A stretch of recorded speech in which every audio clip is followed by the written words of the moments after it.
¿Qué tal, amigos? ¿Cómo están ustedes? Espero que muy bien.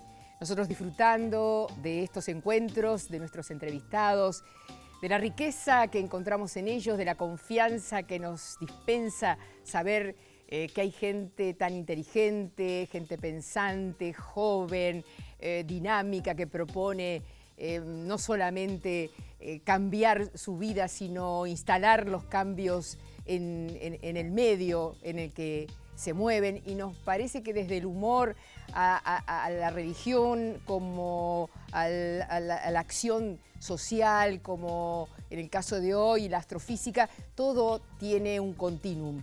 En realidad nos ponemos a pensar, como decía Sagan, que estamos por ahora en este planeta y depende de nosotros esta mota de polvo cósmico que es la Tierra.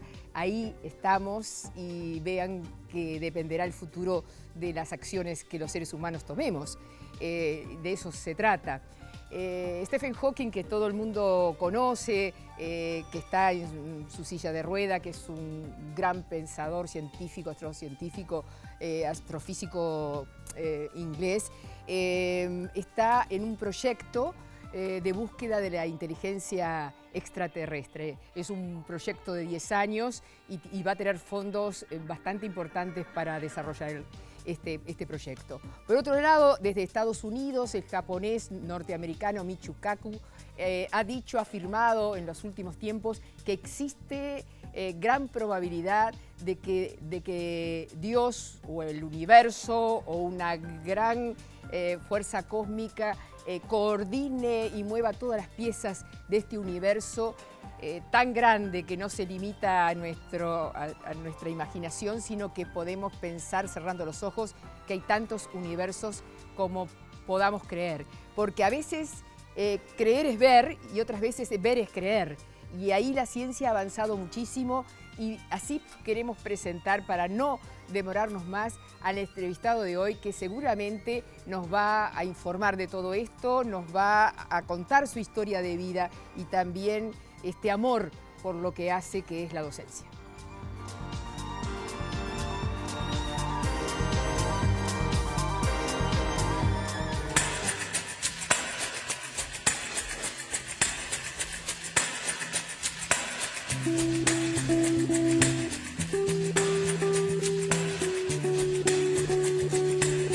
Claudio Pastrana, astronomía.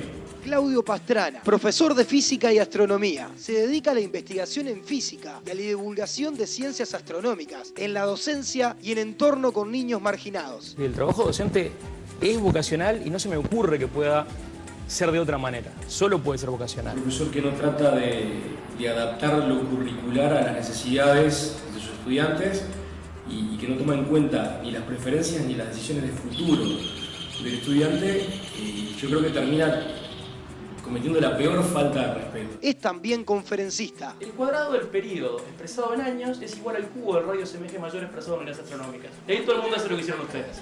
No entiende absolutamente nada. Estás en Uruguay, hagas lo que hagas, no vas a ser un tipo millonario, a menos que sea futbolista o saques el 5 de oro. ¿Qué te queda? Que o te vas a dedicar a robar o a laburar. Si te dedicas a laburar y no haces lo que te gusta, tu vida va a ser un infierno. Vas a estar un montón de tiempo bancando un jefe que querés que se muera, en un lugar que querés que se incendie, para que te paguen 2 pesos. Muy crítico con el sistema educativo. Me convertí en una especie de desestabilizador de la democracia, pichón de golpista, ¿Verdad? demagogo. Sí, se dijo algo de Lo que más me preocupaba era el problema de la equidad social. Aún cuando tú repartieras para todos por igual, no alcanza. Que las cosas están mal, pero que si realmente hacemos una especie de uso responsable de los recursos, esos recursos van a alcanzar. No hay una base revanchista en esto. Lo que hay es una base de decir cuál es la única forma de que esta gente empiece realmente a preocuparse de que todos ganemos mejor. Yo creo que hay que cambiar desde los planes de estudio hasta el mismo sistema que empleamos. O sea, somos la definición perfecta de la locura de Einstein. O sea, si querés que pasen cosas distintas, no hagas siempre lo mismo. Y maquillan los planes como que fueran cosas nuevas, es lo mismo y sigue el mismo mal resultado. Y yo no sé si tengo ganas de vivir en un país que va a tener estos mismos problemas durante 30 y pico de años más. Señores que están en el gobierno, parece que se olvidaron de quién los puso ahí y de para qué están.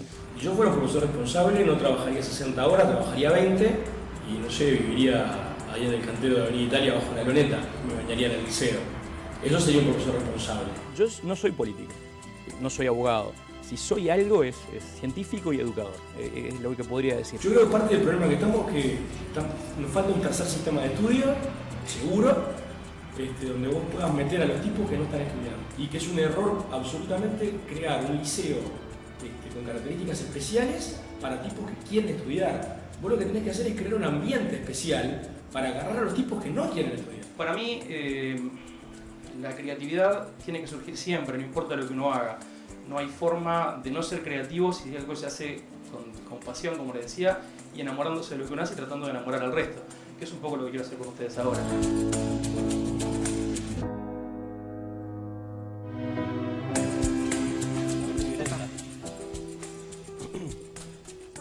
A un profesor de raza, podríamos decir. No sé si de raza, ya podemos discrepar del principio. Bienvenido. ¿Por qué? Gracias. Bienvenido, Claudio.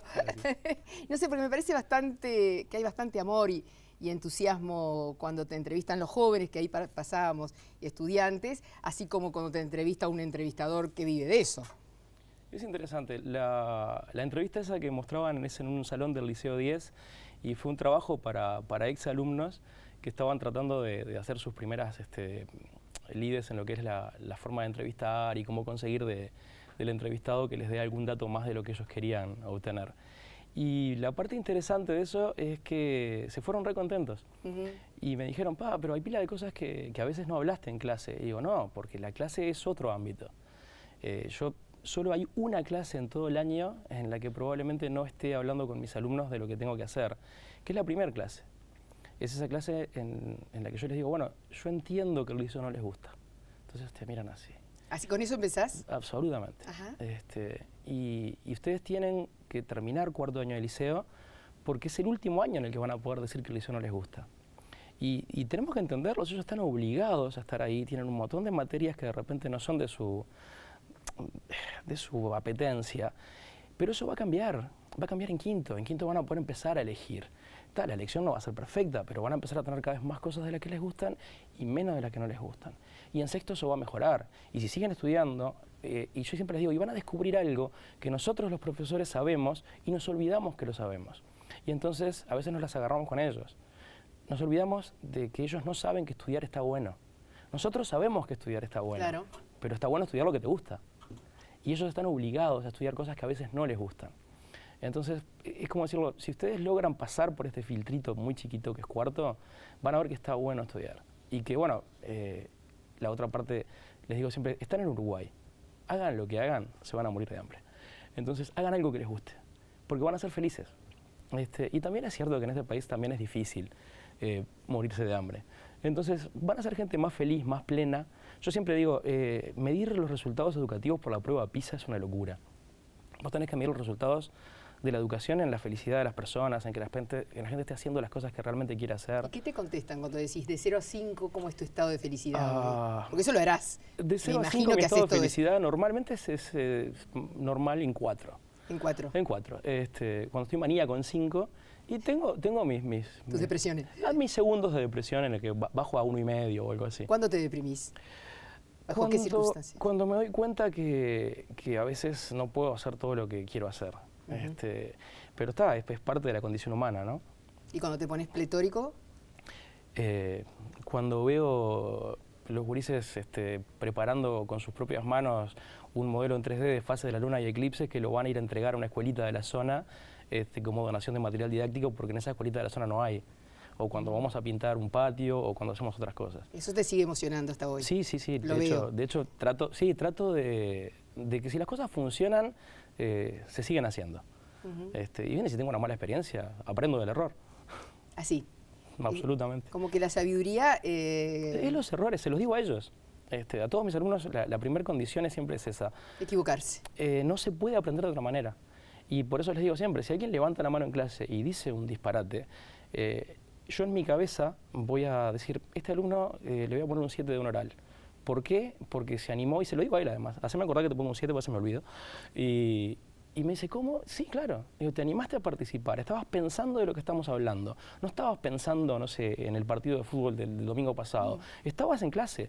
Es cierto, lo que dijiste es una animalada, pero la realidad es que vos estabas tratando de resolverlo. Claro. Y en base a eso aprendiste algo importantísimo. Me diste la oportunidad de que otros montón de que estaban en la clase me dan la pauta de poder seguir por ese lado y aprender de ese error. Y bueno, y cuando vos lográs eso, las cosas se dan distinto. Vamos a la primera pausa. Lamentablemente hay que hacer pausa. Genial.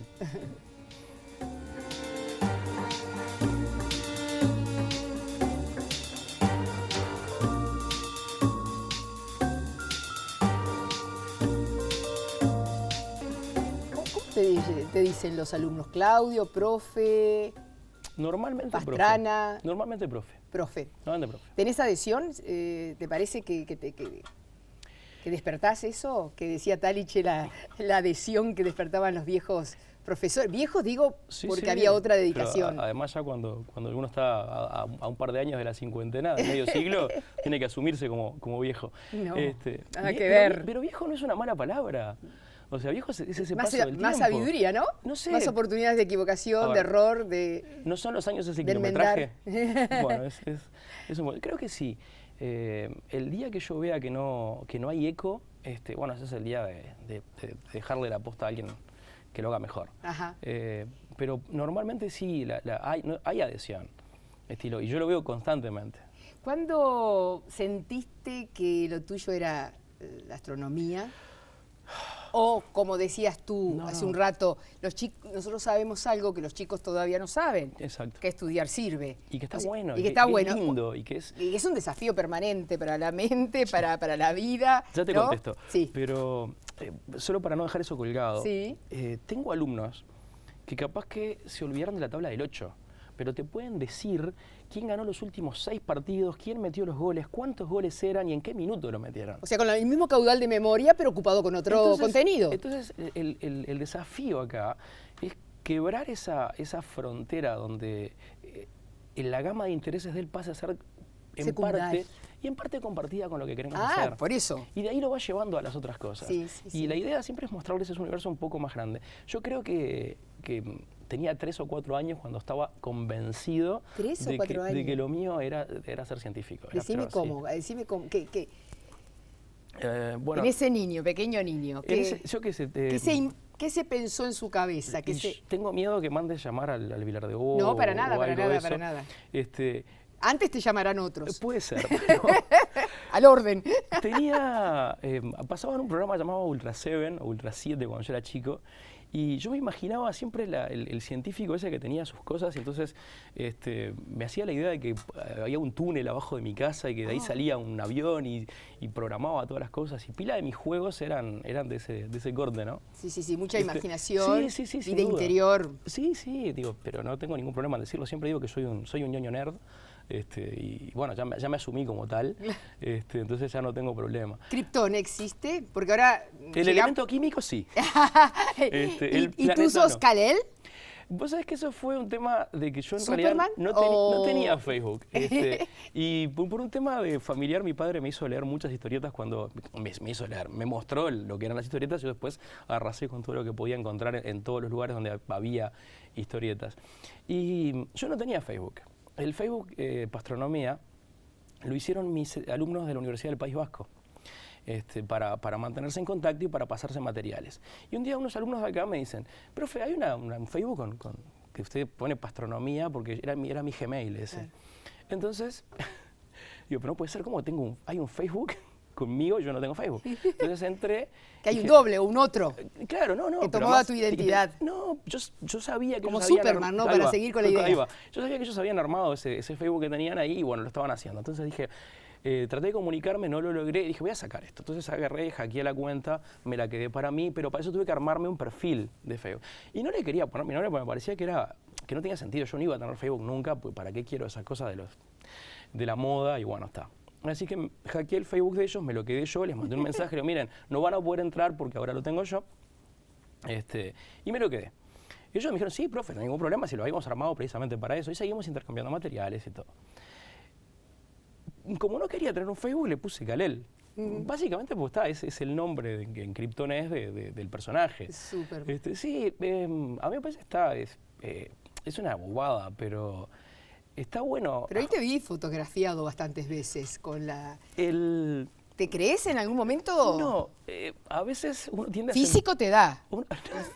A veces uno tiende a sentirse como una especie de fuerza en la naturaleza. O sea, cuando vos tenés algunas cosas que juegan en contra y vos decís, yo igual quiero hacer eso, entra un poco la forma de que vos te tenés que ver de una manera capaz de hacer cosas que normalmente no te atreverías a hacer porque decís, esto me supera ampliamente. Un alter ego. Es algo así, que creo que lo tenemos todos. Todos. Esa forma en la que nos vemos a nosotros mismos, que no es la realidad, pero el problema debe ser creerse que es la realidad, que es otra. Lo que tú ves ahí es lo que mi timidez natural llega a lo más cerca posible del disfraz. Es decir, se empezaron a hacer convenciones de cómic en Uruguay. Y por algún motivo extraño, muchas veces me invitan a dar charlas de ciencia, de física, de astronomía, y cosas que tengan que ver con héroes, con películas y esas cosas. Y me parecía que una cosa buena, ir a un lugar donde están todo el mundo disfrazado de superhéroes, yo iba disfrazado de Clark Kent. Porque era una forma que podía ir de traje y lo único que tenía que hacer era poner una camiseta que abajo de la tenía el escudo. Entonces, ¿Los lentes también? No, no uso, pero a veces he conseguido prestados a veces. Así que por eso son las fotos que se ven ahí. Y algunas quedan simpáticas. Kaku habla, no sé si lo respetás como científico. Michio Kaku, sí, Michio claro. Kaku. Habla de esa fuerza universal, Dios o lo que fuera, que rige todo lo científico. Sí. Lo científico, lo medido por la ciencia. Es complicado. Michio Kaku tiene muchas cosas. Hay unos documentales que están en este momento en YouTube porque son bastante viejos, o sea que no estamos pirateando nada.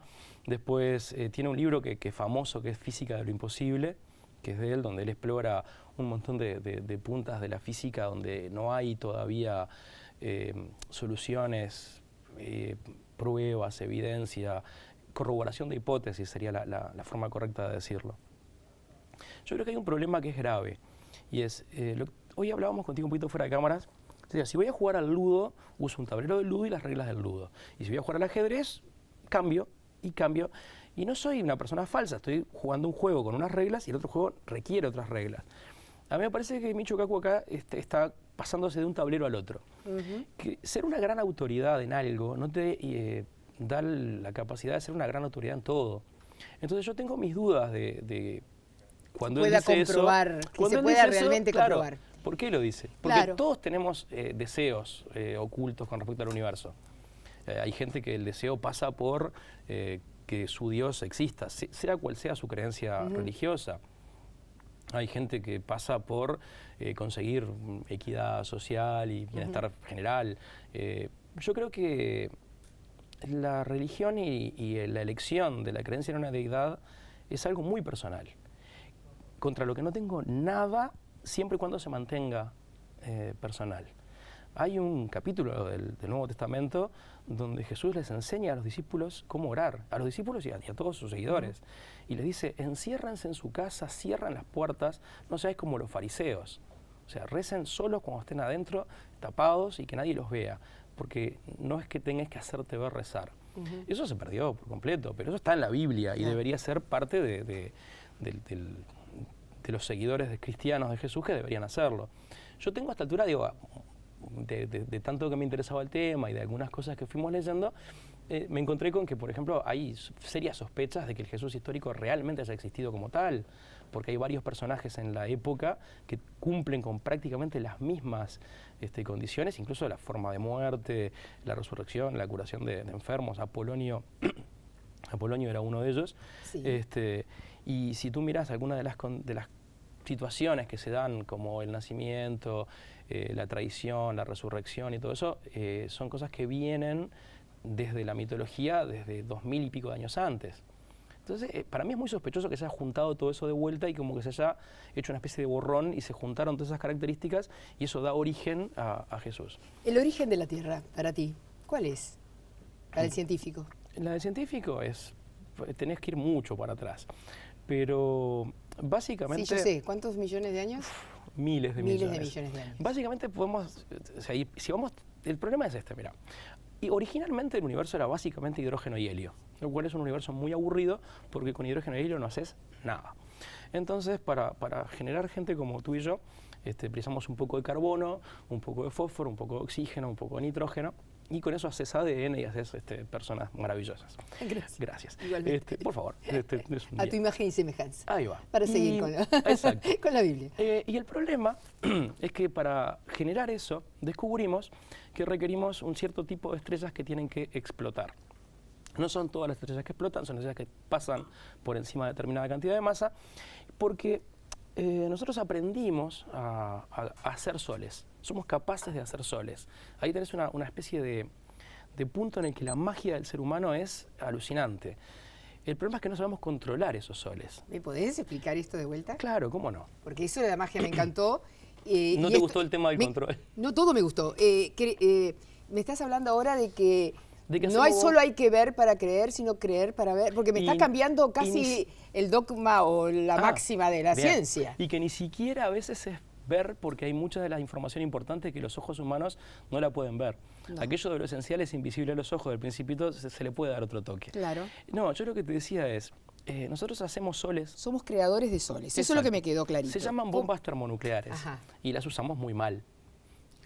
Por suerte... ¿Desde Einstein acá o mira, por suerte, y es una de las cosas que espero morirme antes de que pasen, y espero que no pasen nunca, nunca se ha lanzado una bomba termonuclear sobre una población civil o sobre ninguna población.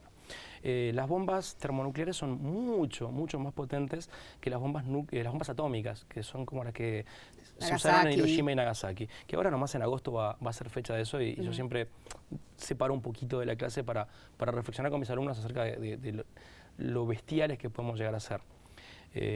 Perdonamos esas dos ciudades de los bombardeos que se les hicieron, no se tocaron, estaba el Japón destruido por bombardeo convencional, esas dos ciudades estaban prácticamente sin tocar porque quería, voy a poner, yo no soy pro yanqui ni nada que se le parezca, pero me voy a meter en el sobre todo de la raza humana, y vamos a hacernos responsables de esto y vamos a decir, y les tiramos a una población civil una bomba atómica terrible, del orden de los 25 o 30 kilotones, eso es una cantidad enorme de energía.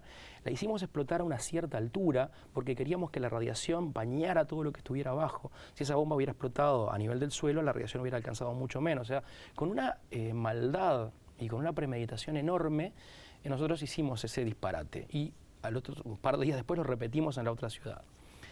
Esas bombas son petardos comparado con una bomba termonuclear, con una bomba de fusión, no con una bomba atómica. Que esa bomba de fusión es la forma en la que el Sol crea su energía. Ahora, para que te hagas una idea, si vos juntás todo lo que alguna vez explotó por la mano humana, desde, no sé, las cañitas voladoras de Navidad hasta las granadas de la época de Napoleón, todo eso... La pólvora en adelante. Todo lo que alguna vez explotó por obra humana, eso te suma un número que es algo así como 2,5 megatones. Eso serían 2,5 millones de toneladas de dinamita. El tema es, hoy por hoy, una sola bomba nuclear tiene esa potencia. Y en este momento hay más de 100.000 aproximadamente en el mundo. El nivel de demencia es tan grande que te pone a pensar en esas cosas.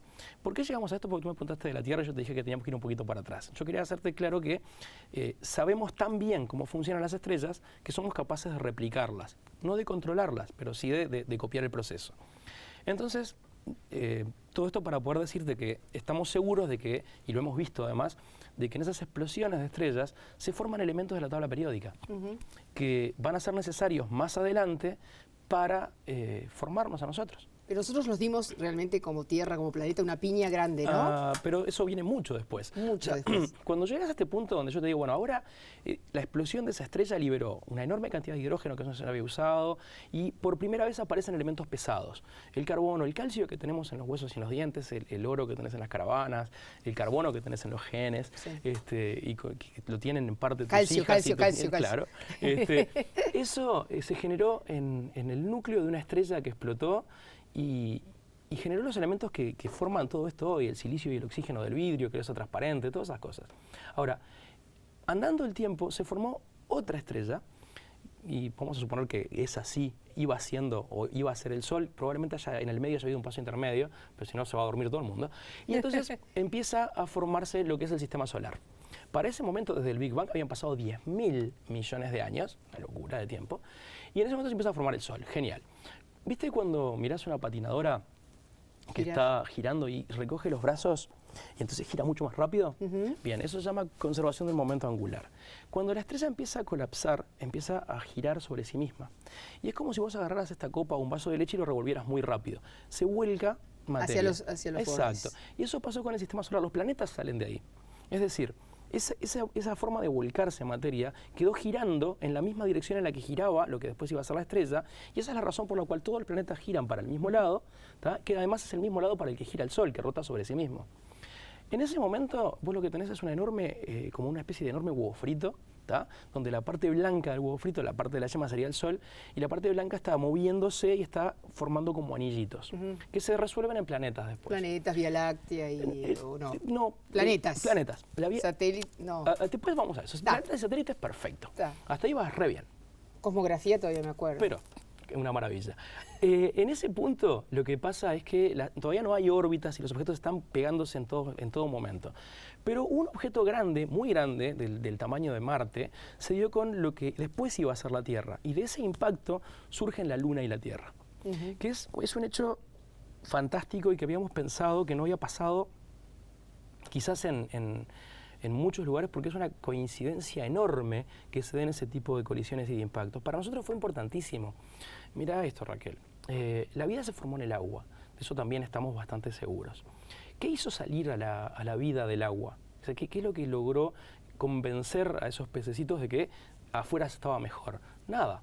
Las mareas lo que hicieron fue retirar, o sea, subir la marea, subieron los pececitos, la marea se retira, esos pececitos quedan ahí y fueron obligados en sucesivas de esas instancias a quedarse afuera.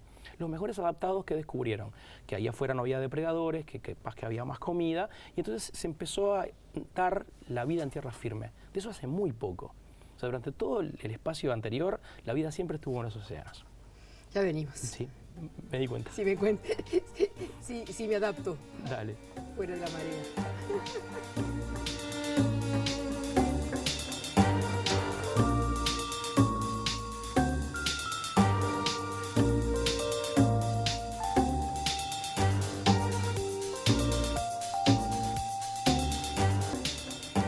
Claudio, Carl Sagan habla de ese punto azul pálido referido a nuestro planeta Tierra, ¿no? O esa mota lo dijiste muy bien, de polvo en el medio de la gran extensión del universo. Cualquiera de nosotros, digo, que se ponga a pensar muy poco tiempo, digo, se da cuenta que en realidad somos muy poca cosa. La Vía Láctea tiene algo así como 400.000 millones de estrellas. Solo para que te hagas una idea de qué tan grande es ese número, si tú contaras las estrellas de a una por segundo, estarías 12.000 años contando estrellas. Día y noche, sin parar para nada, ni para comer, ni para dormir, ni para ir al baño, nada. 12.000 años. 12.000 años. Bien. Eso es más que la historia humana registrada personal.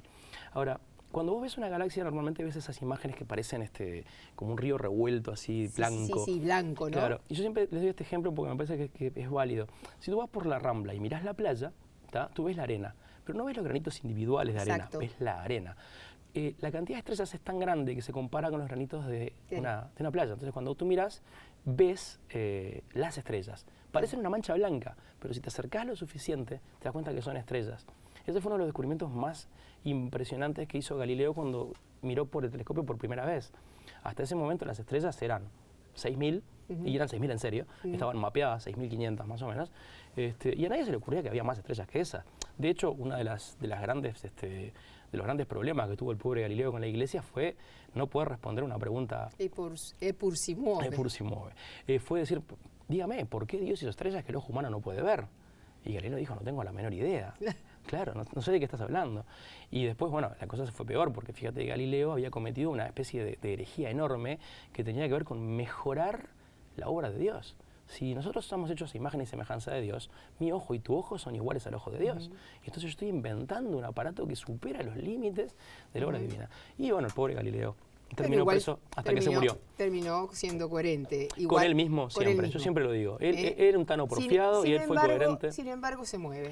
Es decir, no tengo cómo medirlo, cómo demostrarlo. Viste que eso dicen que es de una obra de teatro, que él en realidad no lo dijo nunca. No lo dijo nunca. Claro, es de una obra de teatro que habla de Galileo y que pasó a la historia como una frase como una frase de él, aunque no, a mí me se haya podido comprobar. El tema de Galileo es que él fue un cobarde porque se desdijo.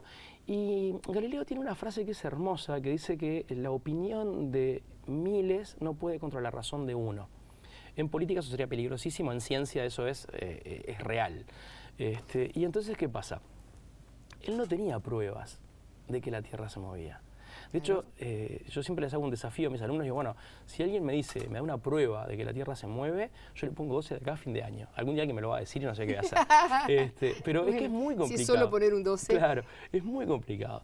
Y esas cosas pasan, entonces... ¿Vida extraterrestre hay para ti? ¿Esto que Hawkins quiere comprobar? Sería muy extraño que en un universo tan grande estuviéramos solos. A mí me gusta esta idea de Hawking porque primero es un tema muy interesante que hay que resolverlo, que es un tema privilegiado en la historia de la historia, O sea, no creo que vaya a haber otro momento más importante en la historia que si algún día descubrimos que existe otra inteligencia con la que comunicarse que no tiene nada que ver con la nuestra. Ahora, esto está bueno porque ¿qué pasa? Esto le pone también una especie de freno a un montón de gente que te dice que cierra los ojos y recibe mensajes de los aliens y que un montón de cosas que a veces son muy bien intencionadas y otras veces realmente te dejan como diciendo, pero ¿en serio me estás diciendo esto? Porque ¿quién va a gastarse 100 millones de dólares para hacer investigaciones si fuera tan cierto y tan fácil de probar que hay vida extraterrestre, ¿no? Bien. ¿Cuántas horas semanales trabajas? Más de las que cualquier médico aceptaría. Probablemente más de 65, 70. ¿Eso da un promedio por día? ¿A ti qué es eso? Normalmente mis días son de 7 de la mañana a 7, 8 de la noche y otros días son de 7 de la mañana a 12 de la noche. ¿En un mismo lugar, me imagino? No, trabajo en 11 liceos. 11 liceos. ¿En qué te trasladas? En moto. Ahí está. Soy fanático de las motos. Sos fanático de las motos. Sí. O sea que, lo que se dice, ¿cómo se dice? Profesor taxi, profesor itinerante. Moto, profesor itinerante, profesor mochila, profesor... Sí, ando con una mochila habitualmente. ¿Tu sueldo? No, mira, no, queda feo lo que voy a decir. No tengo muy claro cuánto gano porque es tanta cosa y junto tengo más tarjetas de débito que... Ahí está. Que cosa. Bien, pero tú fuiste la persona... ¿Cuánto? Y yo que se pone que no debo llegar a los 25.000 pesos, algo un poco más por ahí, para arriba, para abajo. 25.000, daría por hora, ¿cuánto? Porque yo que sé, un fontanero va a casa... Que hablábamos del 1 al 5 pletórico? Quiero quedarme en el 4. ¿No querés llegar al 0,2? No, me prefiero no hablar de mi sueldo porque me empiezo a deprimir. No, ¿sabes por qué llego al sueldo? Llego por la sencilla razón de que tú fuiste el que en una asamblea de los trabajadores de la docencia de secundaria, me parece que fue. Una docencia, claro, una asamblea de ADES. De ADES, propusiste que los legisladores, después creo que se arregló la propuesta. Se fue mutando y fue evolucionando. Fue evolucionando como el mismo marea, cosmos, exacto, como la marea, como los primeros pececitos que aprendieron a sobrevivir en la arena, de tierra firme. Primero era que los legisladores empiecen a ganar como... un docente... Sí, grado 1. Grado 1. Exactamente. 14.000, sí, ahora es un poco más, pero no un poquito más. Ha cambiado gran cosa. Bien. Cuando en realidad digamos, un profesor debería trabajar, un cálculo que tú mismo hiciste, corregime si no es cierto, algo así como... 200 años. 200 años a 20... 200 ganando 20.000 pesos 200 años para ganar lo que gana un político en un periodo de gobierno. En 5 años. Bien. Si no contamos, si contás las jubilaciones y las prebendas que tienen después, por ejemplo, que se quedan sin trabajo pero igual les siguen pagando. Sí, como los alcaldes que igual se retiraron y siguen ganando 70.000 pesos. Sí, yo digo, para mí una de las primeras cosas que creo que hay que decir clara, es decir, yo estoy un poco cansado de que la gente que no tiene ni idea de lo que pasa en la educación maneje la educación. Para mí la educación tiene que ser cogobernada, o sea, la educación es demasiado importante para dársela a los profesores, por más buenas intenciones que puedan tener, los profesores no pueden ser los que deciden y definen la educación. Porque no estás hablando de la educación... No, de la educación de un pueblo. Claro, estás hablando de políticas y de programas y de planes y de estrategias. Exacto, de políticas en un sentido más amplio. Los profesores no pueden tener solo el control. Sí, pero los políticos... menos. ¿Quiénes? ¿Los padres? Los padres, los alumnos. O sea, un cogobierno implica que todos los implicados tengan voz y voto y que de esa manera se puedan solucionar las cosas. Yo te voy a dar un dato que iríamos a la asamblea tipo en Grecia ya... No, es que no necesitas tanto porque hay grandes acuerdos sobre los que habrá que trabajar más o menos, pero son grandes acuerdos. Es un tema... La BBC, por ejemplo, tiene un presupuesto propio. No depende del gobierno de turno. Y eso permite, por ejemplo, que la BBC tenga una autonomía para trabajar y una capacidad de hacer cosas que a nosotros nos parece impensado. Acá, por ejemplo, TNU tendría que tener un presupuesto propio. No tiene, ¿sabés lo que tiene TNU? Y que no estuviera atado a ningún partido político. No, no está atado a ningún partido político. Desde hace unos años, pero con propiedad... El director no es un... Ah, sí, son cargos políticos. Bueno, eso es lo que no puede creí pasar. que me hablabas del aporte económico. Claro. El aporte económico es un 20% de toda la publicidad que el Estado... recauda por ese sonido. No, que el Estado dispensa o vierte en los otros medios. Claro. Es un 20% por ley va para TNU. El TNU siempre tiene presupuesto, mal bien. Claro, la idea es que yo diría que... Desde hace un tiempito, no hace mucho tiempo. La parte directiva no fueran cargos políticos. Ah, está. Te explico por qué te digo esto. Claro, la cosa es así. Pero fueron, ¿cómo decirte esto de que los políticos, los legisladores fueron elegidos, que tú mismo entraste, todos estamos consintiendo en que esa es la forma en que nos hemos dado para convivir, las reglas de la democracia, las reglas de la república, por decirlo de alguna manera. Y son necesarias. La pregunta es, ¿fueron elegidos realmente para que cuando vos elegís el político, vos decís, yo quiero que este señor viva completamente despegado de la realidad del 99% de los uruguayos y que en realidad tiene acceso en su vida a una forma de vivir que no representa a la gente, es un representante. Yo quiero que alguien represente a la persona que se levanta a trabajar todos los días, que tiene que vivir con un sueldo, que necesita un montón de cosas que no están disponibles y a que esa persona no tiene ni idea. Hubo épocas en las vidas de todos nosotros en las que capaz que tuvimos un acceso a una mucho mejor remuneración. Y yo me asombré de lo fácil que es olvidarse de lo difícil que son las cosas para alguna gente. Cuando tú llevas muchos años ganando bien, muchos años capaz que no, mirá, 2 o 3 años ganando muy bien, todo se te empieza a hacer más fácil. Y ya empezás a pensar que eso te corresponde por derecho. Y ya después empezás a pensar que la gente que no tiene lo mismo que vos es porque no se esfuerza lo suficiente. Y que en realidad esas cosas... O sea, 2 puntos. El resultado magro de la educación es culpa de los profesores porque ganan poco. Ya venimos. Por ejemplo.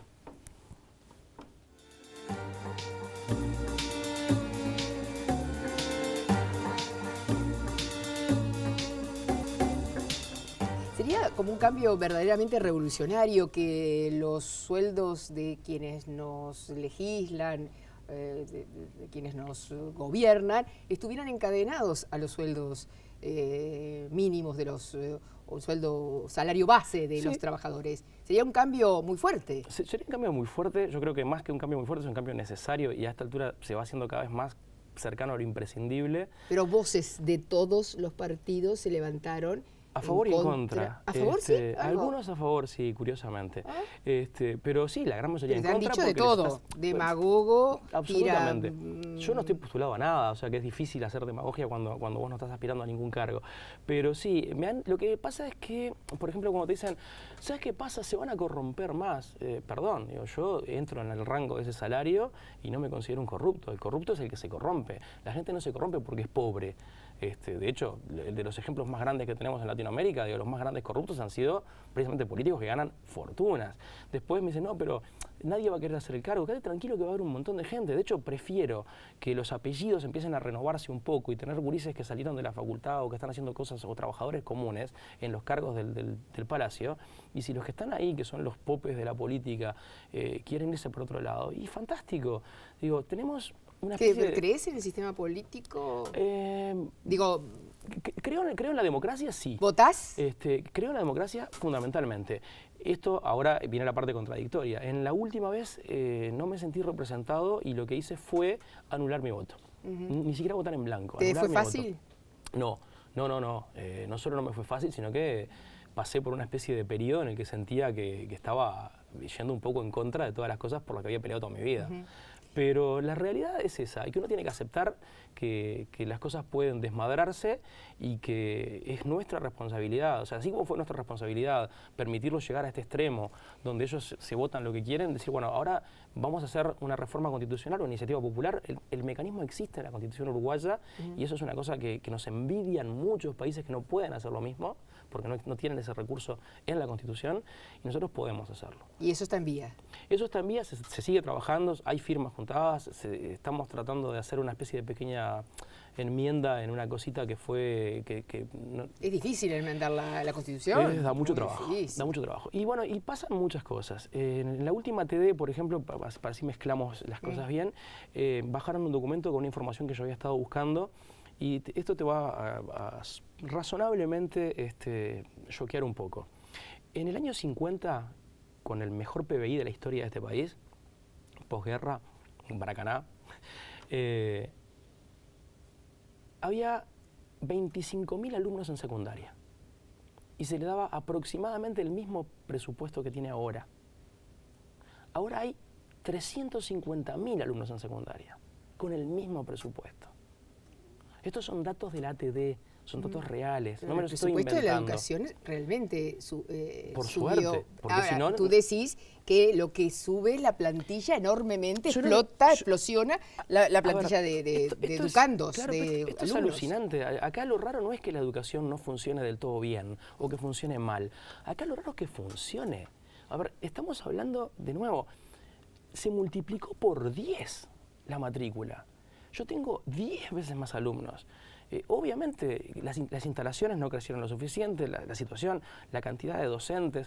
Entonces, el primer político que se pare y diga, miren, acá está pasando esto que yo te acabo de decir. Yo voy a empezar a escuchar lo que tiene que decir, porque está partiendo de una base por lo menos cercana a la realidad. No veo eso. Lo que veo siempre es, la culpa la tienen los docentes, son los que no hacen nada, tienen 3 meses de vacaciones, me encantaría que fuera cierto, y otro montón de cosas más. Entonces, ¿y desde el lado gremial pasa algo similar? Sí, el problema es que también desde el lado gremial los sindicatos son como la democracia, o sea, son lo mejor que tenemos y a veces no siempre funcionan como nos gustaría. Todo es mejorable, todo es perfectible. Y sí, para eso estamos vivos, ¿no? O sea que como la Tierra se da de frente... y entonces ahí tenemos que empezar a... La realidad, nos da de... a ver la realidad de una manera distinta. Tú ves que te da de tal manera que la gente que se forman nuevas estrellas. Creo que es tú y mi responsabilidad dejar un mundo mejor que el que encontramos. ¿Ah? Siempre, pero no para nosotros o solo las personas que queremos, sino para todos. Plutón, Plutón es un planeta. Plutón. Explotó Plutón. ¿Qué pasó con Plutón? Plutón explotó realmente, además en los medios, fue impresionante. No, en realidad Plutón está mal catalogado. Plutón es parte de una fiebre de descubrir planetas que empezó con una persona que fue la primera en descubrir un planeta y se hizo ultra famoso porque se lo merece, porque es el primer ser humano que descubría que había más planetas cuando se pensaba que no había más planetas, por aquello también de la obra divina, ¿no? Y a raíz de ese planeta se descubre otro, Urano es el primero, que le habían puesto Jorge al principio, después se descubre Neptuno. En el medio se descubre un planetita llamado Ceres, que es el que provoca toda esta discordia. Cuando se descubre Ceres, se habla de un planeta llamado Ceres, pero casi enseguida en esa misma zona del espacio se descubren un montón de objetos similares. Entonces esto fue en 1801. Entonces casi enseguida la gente dice, no, pero entonces no hay 10 planetas más. Lo que hay acá es una especie de cinturón de objetos, todos muy parecidos entre sí. Y Ceres dejó de ser planeta y pasó a ser un objeto del cinturón de asteroides. Y se descubrió algo muy importante, que es el sistema solar tiene un cinturón de asteroides, que no es poca cosa. Un señor obsesionado con los marcianos y la vida en Marte, multimillonario, mandó construir un gran observatorio y se dedicó con mucha energía a explorar el planeta Marte por telescopio, y cuando no podía ver Marte, a buscar el planeta X, o sea, el planeta que estaba después de Neptuno. Él se muere y quedan unas personas a cargo del observatorio y un muchacho joven que habían tomado para ayudarlos, encuentra el planeta, Clyde Tombaugh. Él encuentra el planeta. El planeta se le pone el nombre Plutón, ese es el origen. Y vos imagínate si ahora están todos los medios, cuando recién se descubrió debe haber sido impresionante. Durante 43 años le sacaron fotos al planeta, pero está tan lejos que nadie se dio cuenta de que el planeta en realidad es un planeta doble. es Plutón y Caronte girando uno alrededor del otro. Y además después descubrimos que tiene 6 lunas más. Y ahí descubrimos que el origen de la Tierra y el origen de Plutón tienen una especie de similaridad en esa colisión inicial que yo te decía. Ahora, ¿qué pasa con esto? De golpe empezamos a descubrir más planetas en esa zona. Y alguien dice, epa, esto ya nos pasó. O sea, nosotros pensamos que Ceres era un planeta y después descubrimos un montón. En Plutón pasó lo mismo. Descubrimos Plutón, pasaron un montón de años, mejoramos los telescopios, mejoramos la tecnología y descubrimos que Plutón no estaba solo. En esa zona hay cientos o decenas de miles de objetos parecidos a Plutón. ¿Y qué vamos a hacer? ¿Decir que todos son planetas?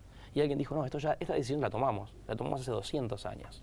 O sea, cuando un objeto no es dominante en su sistema, en su trayectoria orbital, el objeto no es un planeta. Ahí hay un cinturón exterior.